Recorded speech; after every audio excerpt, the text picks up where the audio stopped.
listen, I'm going to tell you right now, I'm about halfway done with this speech. And this is what happens when you censor somebody for 18 years.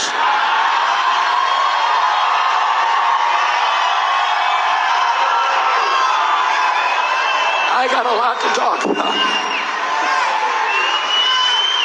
They shouldn't have shut me up that long, because now I'm going to really let loose on them for the next 18 months. They're going to hear a lot from me.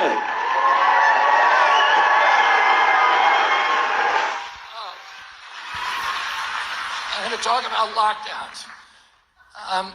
And nobody wants to talk about it. But we need to understand, I grew up at a time, most of my life was at a time that economists call the Great Prosperity. It's when the American middle class between 1945 and 75 grew to be the biggest economic engine on the face of the globe. I mean, we were the economy in the globe. We made everything, and everybody looked to us, not only for goods, but for moral leadership. And we became the most powerful country in the world, unrivaled.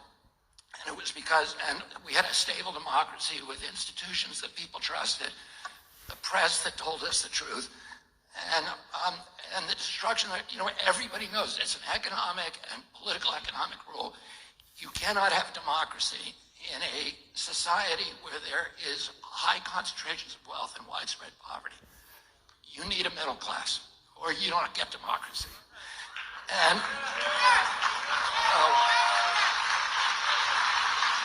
that is a law. That is a law. You cannot do it. You cannot do it unless you have a big middle class, and we had that. But since the early 1980s, there's been a systematic attack on our middle class, and the coup de grace was the lockdown. The lockdown was the biggest shift in wealth in human history, and I'm going to tell you about that in a second. And I blame President Trump for the lockdown. Now, a lot of people say, and President Trump gets blamed for a lot of things that he didn't do, and he gets blamed for some things that he did do. But the worst thing that he did to this country, to our civil rights, to our economy, to the middle class in this country, was the lockdown. Now, President Trump, in fairness, let me just make this point, will tell people, well, the lockdown wasn't my idea. It was my bureaucrats rolled me on it. I was saying we shouldn't do it. But that's not a good enough excuse. He was the President of the United States. And as Harry Truman said, the buck stops here. On May 2nd, 2020, 600 doctors signed a letter to President Trump begging him not to allow the lockdowns. And they said because at that time, all of the pandemic protocols anywhere in the world, the WHO, CDC, everywhere, the European Health Agency, all says you never do mass lockdowns. It causes much worse havoc and deaths and injuries than if you do the standard protocol, which is you lock down the sick, you protect the vulnerable, and you let everybody else go back to work. Otherwise, you are going to wreak havoc. And of course, and I wrote about it for the, on Instagram. I was writing every day. I was citing these economic studies that show every point in unemployment you get 37,000 excess deaths from heart attacks, suicides, plus imprisonments. I was writing about this, and they dumped me from social. They said that's misinformation. It was not. But people were saying it, people knew it, it wasn't just me. And we now know, of course, that it's true. There's now study after study, and every comparison between the states and nations that locked down compared to those who didn't, has shown the ones who locked down, the more you locked down, the worse you got. Worse COVID deaths, worse excess deaths. Sweden's numbers came out this week. Sweden was the only country in Europe that didn't lock down. It had the lowest excess deaths in Europe, which is very predictable. The nation that led the lockdowns was us, and we had the highest body count of COVID on Earth. We have 4.2% of the world's population. We had 16% of the COVID deaths. At some point, even the media is going to have to say, stop saying this was a success story.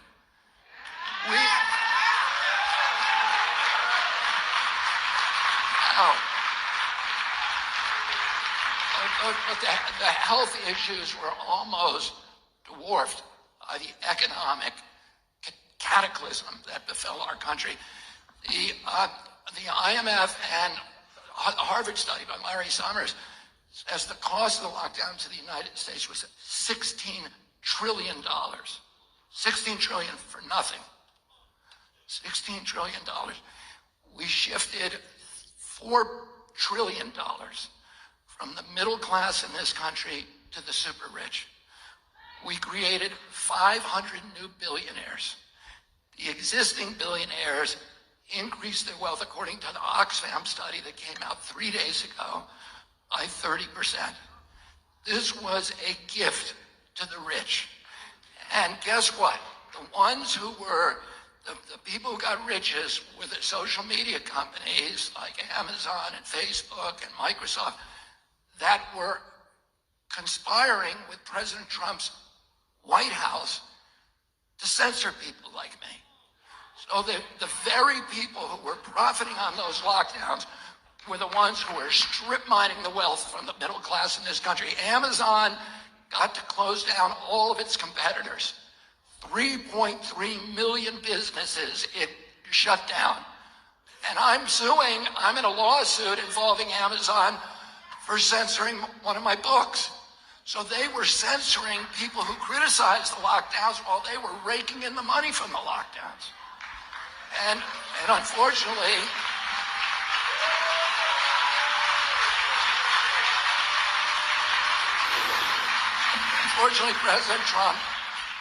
President Trump's White House was colluding with them. 41% of black businesses shut down, most of them permanently. I want to introduce you to somebody. This is Anthony Caldwell. Can you stand, Anthony? And Yvette, and just wave to people.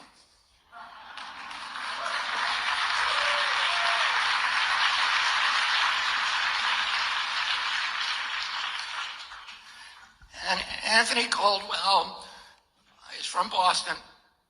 He was a chef, a very, very successful chef in this town for 19 years. He and Yvette saved every penny they had to build their dream, which was that he would have his own restaurant by the time he was 50 years old. It's called 50 Kitchen. It was the hottest spot in Dorchester, which is the town that my grandfather and grandmother lived in. They were turning away crowds. Boston Magazine called him a culinary genius. It was a mix of Asian fusion food with soul food. And then the lockdowns came. And Anthony told me the customers were gone. He was looking out the window, staring out all day with the chair stacked in his dining room, and no customers. The federal government gave him $17,000. They told him he had to spend it all within 8 weeks, or he had to pay it back. And he said to me, "How do I spend $17,000 with no customers?" And he had to let go 7 of his servers finally. He kept it open for a year without paying himself. And then he closed it down and went bankrupt. And he owes $250,000. And that story can be told thousands upon thousands upon thousands of times in black communities all over this country.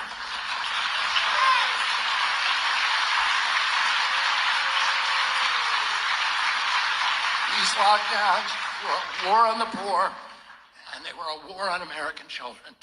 According to the Brown University study, children in this country, toddlers, lost 22 IQ points.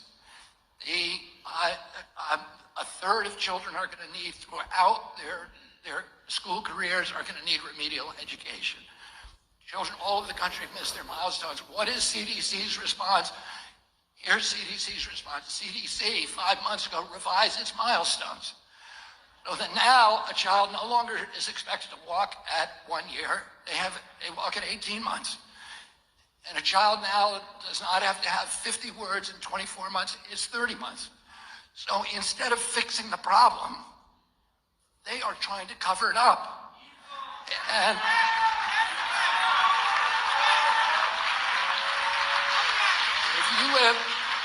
the only indicia of social decline that it actually improved was that during the pandemic, child abuse dropped. It was just an artifact of data gathering. Why? Because child abuse is reported by the schools. And the schools were closed. And the kids were locked at home with their abusers. 55% of teenagers report being abused during the lockdowns. 13% physically abused. It was also the schools were the places where people had hot lunches, where kids stayed at home, watching screens or not, eating potato chips. We gained on average 29 pounds. And it was the obesity killed you from COVID. We weren't made, this is the inverse of what you want to do if you want to say. These public health authorities went to every black neighborhood, locked down the basketball courts, so people couldn't exercise. They had to get out of the sunlight. If they couldn't lock down the courts, they removed the basketball hoops. This was, and all of us suffered from it. All the communities, but the black communities, the minority communities suffered the worst. 25% of teenagers reported going hungry. 20% report tried to commit suicide or had suicidal ideation. 9% tried to commit suicide. Suicide is now the largest cause of death among black children. Oh, these are just some of the horrifying data, and I could go on and on, but I'm not going to. I want to talk about another issue, which is the close down of our rights. Not only did we start censoring people at the very, very beginning, and Hamilton, Madison, Adams said we put freedom of expression in the First Amendment because all the other all the other rights depend on that. If you give a government license to silence its critics, it now has license for any atrocity. So as soon as they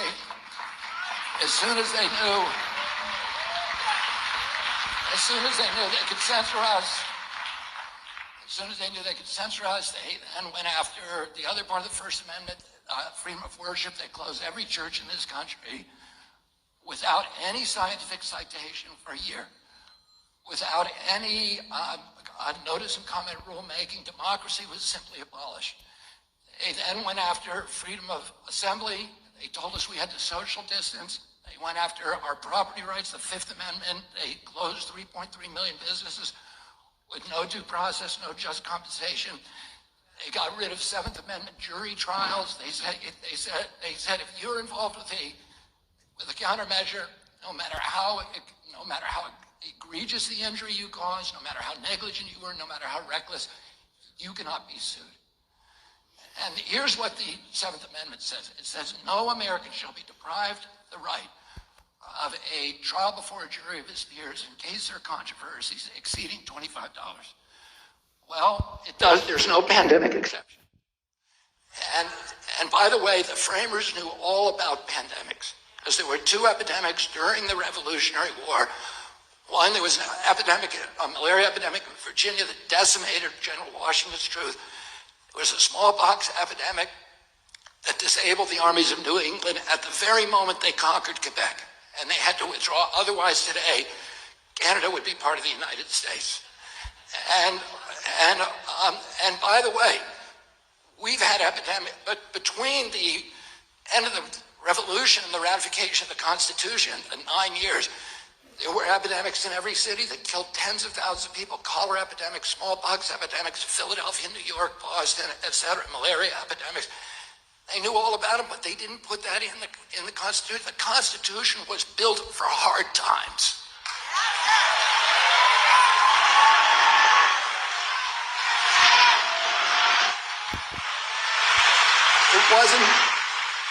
It wasn't built for the easy time. It was built during the Civil War. There were 659,000 soldiers who died in the Civil War. That's the equivalent of 7,200,000 today. Our country was this close from falling apart. It was a much worse crisis than this pandemic. Yet when Lincoln tried to ban habeas corpus, the court said, you can't do that. You cannot do that. It doesn't matter how bad the crisis is. You cannot do it. It's the Constitution. It's the heart and soul of our country. Well, President Trump said, well, these bureaucrats came at him from every side, and they were all telling him he had to do it. He had the right instincts. He knew that he shouldn't have closed down the country, but he did it. He got rolled by his bureaucracy. And I'm going to tell you a quick story. During the Cuban Missile Crisis, the ExComm committee, which was all the intelligence officials and military officials, 11 of the 13 on there. My father was on there, and so was Bob McNamara. So those are the exceptions. But all of the doyens, the gurus, the old gray men who were, the Curtis LeMay and Louis Lemonster, the generals from the Joint Chiefs, they all said, we got to go in and bomb the missile sites in Cuba, the 64 missile sites in Cuba. And my uncle said to him, well, wait a minute, what's going to happen? Who's on those gun crews? Are those Cubans or are those Russians? And they said, we don't know. And he said, well, if they're Russians and we kill Russians, isn't Russia then going to have to go into Berlin? And they were like, well, we don't think they'll do that. And my uncle said, I want to see the aerial photographs. And he looked at the aerial photographs, and he said, who has, on the Cuban side, who gives permission to fire? Does it come from Russia? Does it come from Fidel? Does it come from the individual gun crews? Because if it comes from Fidel, he's going to fire them. If it comes from the individual gun crews, then you're putting the fate of the world in the hands of those commanders, 64 men. They didn't know. So he said, we're not doing it. And he did something else. And all I'm saying is, you need a president at this time in history who can stand up to his bureaucracy.